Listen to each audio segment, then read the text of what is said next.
Not to be redundant, but I would be remiss to not, again, offer, on behalf of the team, our recognition and thanks to our assistant coaches, Coach Wares, and the entire Wares family and the administration here.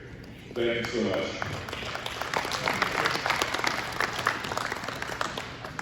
First of all, on behalf of all these guys, I want to offer our heartfelt thanks to everyone who is here tonight who is not one of us. You really didn't have to be here, but since you are, it really does make it all that much more special for us. Thank you.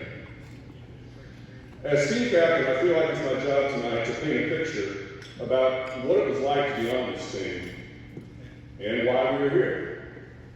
So here it is. It's not too hard to paint this picture because we're in it right now. This Navy Fieldhouse. It was toward the end of the 81 season, and it was the big showdown with Rockers. I named you up for repeatedly tonight, and we'll hear from me again. March Madness, as you know, is underway right now. So let's just say that on that night, this team had, as the March Madness song says, one shining moment. Rockers was a long-time powerhouse, and by then we were too. But we were the new kids on the block. But we still had more enough to prove, and that's to be our crosstown rival Rockers, plain and simple. As usual, we got here about an hour and a half before the game to go over the game plan, get taped, get our minds right. Our locker room was right over there, and we ran out of the tunnel, as we always did. And when we came out onto the court, it was like we had run onto a movie set. I'm not lying. There were TV cameras and handheld spotlights in every corner of the gym.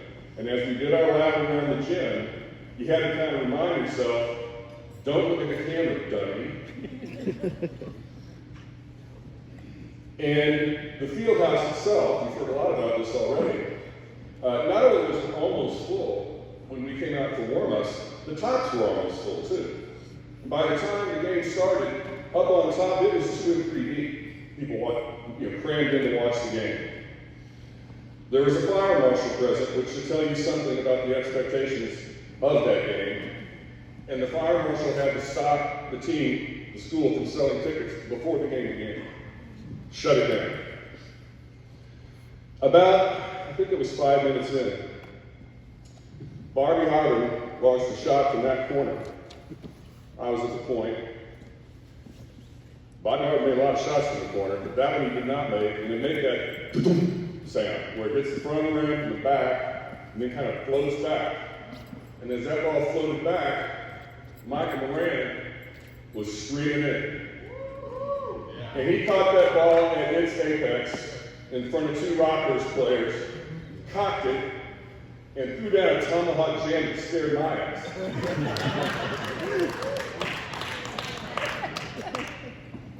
And when it happened, it was so kind of shocking that Mike and I talked about this the other day. For a moment, it was quiet. It was just like, because everyone's jaw had dropped. And then after that, it erupted. The place just absolutely erupted. And I remember backpedaling down the court, and not only was it deafening, but your body could feel the sound. I thought the bleachers might collapse. We went on to win that game. I hit 2 free throws at the end, actually, to give us a 3-point lead. And when the game was over, we were in this basket, me and Bobby and Baxter. The crowd ran under the court, as they should have done. It was chaos. And I just remember me and Baxter and Bobby, we weren't jumping down, we just put our arms around each other and said, we did it. We did it. Truth be told, we made our way through that crowd to the locker room because we wanted to get dressed as soon as possible to go home and watch ourselves on TV. As the KC Star News article began, it was the night Avila basketball fans will always cherish. The school's first full house, a close game to the finish, and a jinx-breaking 56-55 victory over Rockers. Excuse me.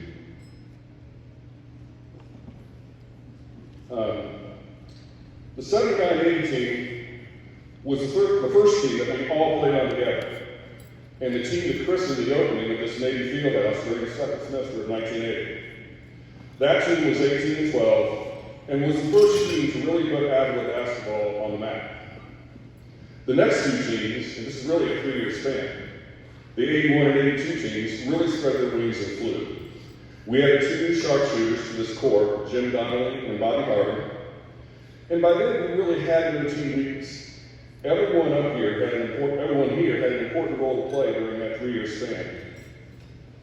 We played in the NAI, but we did not live or play like your typical small college team.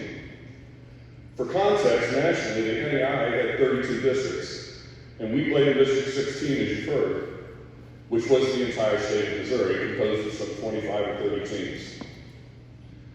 The 32 district champions would then converge on Kansas City for the national championship tournament, which literally is being played right now downtown.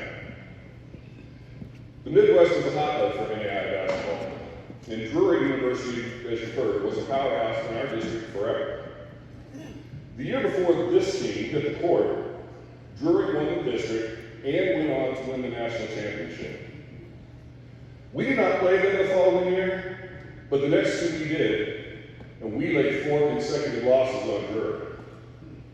This group never lost to Drury, and that's saying something. If you were an opposing coach trying to game plan Avila, it was a challenging task, as you've heard. Beyond a deep and talented roster, we had an array of shooters, all of us with 3-point-plus range. Guys with mid-range games, which you don't see today. A whole bunch of bigs, 7 in fact, if you count Baxter Jones, that were just too big, too strong, too nasty for other teams to handle. We dunked and blocked a lot of shots, and man, oh man, did that team rebound. This quote sums it up well.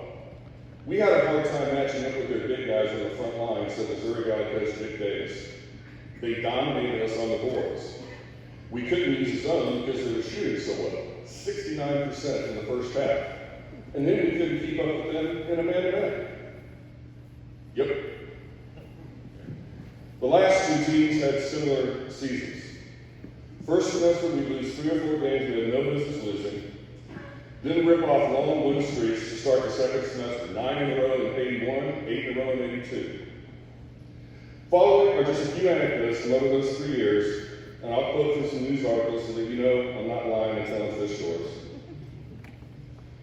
There was that game we played the very first year in the UMKC tournament against Southern Illinois, that Division I NCAA team. You know, the one we beat and sent back to Illinois dazed and confused. And then there was that second-year headline in the Springfield News-Leader. Hot shooting Avila outscores Drury. The first time Avila had ever beat Drury. From the story. Final statistics often tell a fib of basketball, but they did not Saturday night in Drury's Weiser Auditorium. The Avila Avalanche shot 66% from the field and out-rebounded the home team 41-29 while drilling the Panthers 79-70 before 2,500 fans.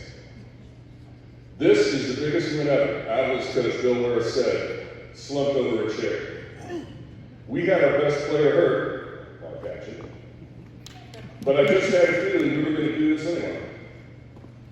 Avila's all-district performer, Mark Hatchett, was a boisterous cheerleader from the sideline with an ankle sprain. I remember that. Then there was that home game against Park, a well-known local college a bit bigger than us. Final score, Avila 108, Park 67. Quote, after leading 57-17 at halftime, let that sink in, 57-17 at half, the Avalanche maintained a 40-point lead throughout the rest of the game. Eric Talmadge, a senior center, and Ted Melton, a junior guard, led the Avalanche with 16 points apiece, and Melton added 6 assists. You go, Bone.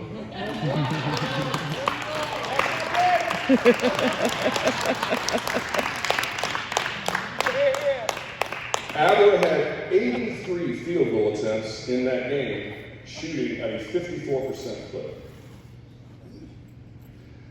Oh yeah, then there was that time when, quote, Orson Cameron scored a season-high 21 points, and Baxter Jones added 19, as Avila defeated Mid-American Nazarene 77-67 for their sixth straight victory.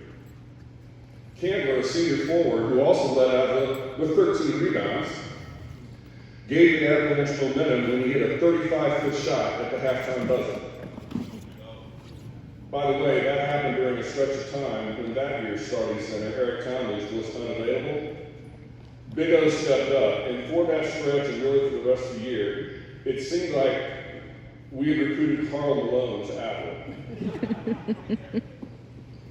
And there was that time when, again, apologies to Mid-America, not trying to pile on here, but, quote, Avila overtook Mid-American Nazarene with 12 straight points midway through the second half and went on for a 75-59 triumph in the Lake, Kansas. Marvin Stones had 16 points and 11 rebounds as Avila out-rebounded the Pioneers 53-20.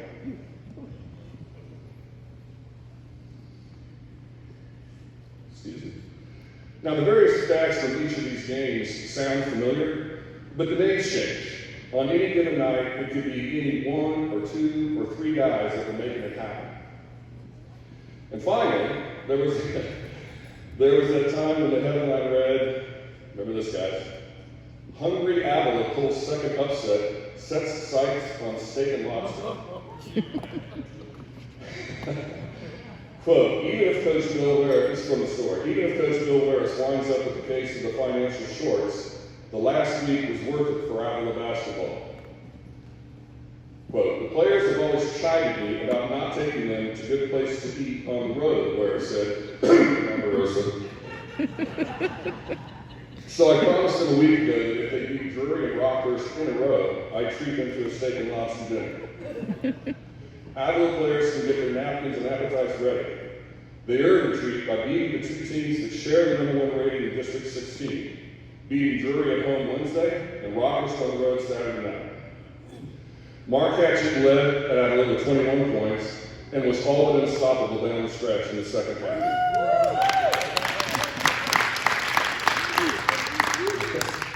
Quick side note, we led at halftime in that game, and I remember I was the last dude to get into the tunnel. And at Rockhurst, some of the other guys know, you had to share the same tunnel to get to the locker room. And we didn't like each other a whole lot. And that was not a good idea. And so as I walked down the tunnel, I heard yelling and screaming, and I looked up, and I see my teammates and their teammates bouncing around the hallway like a pinball machine. We got into the locker room, and there was some swelling and a little bit of blood here and there, and people were fired up. There was a bit of a melee. I don't know how it started. Did you, Mark?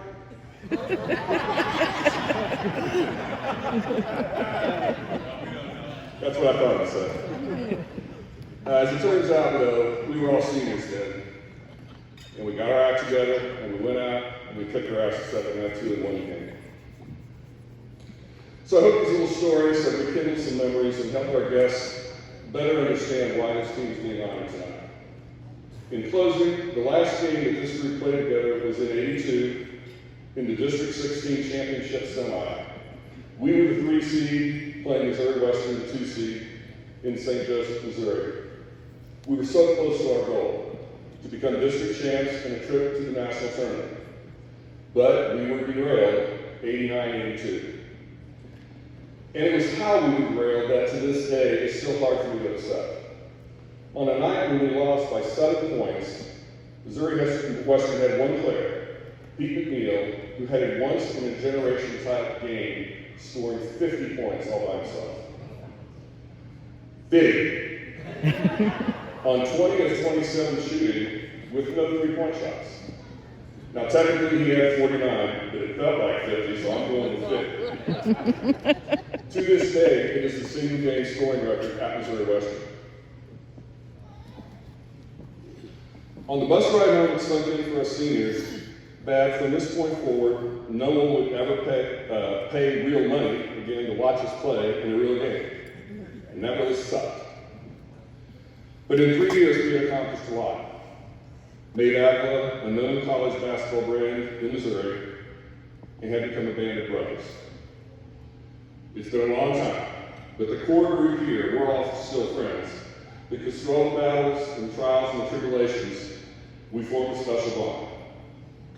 Bonded for life, fellas. Thank you.